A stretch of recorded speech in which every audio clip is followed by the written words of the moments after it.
Hello everyone, my name is Erson G. Baterna from STE 8A Watson, and today I will be doing the egg osmosis experiment in biotech. The materials that you need in this experiment is one raw egg, white vinegar, a cup or glass, and a spoon or tongs. Step 1. Preparation. Carefully place the raw egg into the cup or glass.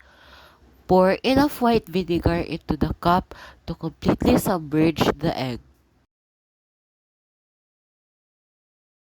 Step 2. Observation. Dissolving the shell.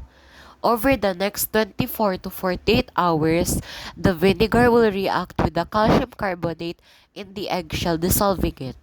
This reaction produces carbon dioxide gas, which you'll notice as bubbles forming around the egg.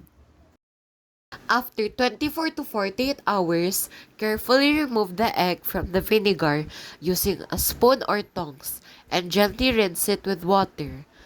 The shell should be mostly or completely dissolved, leaving behind the egg's semi-permeable membrane.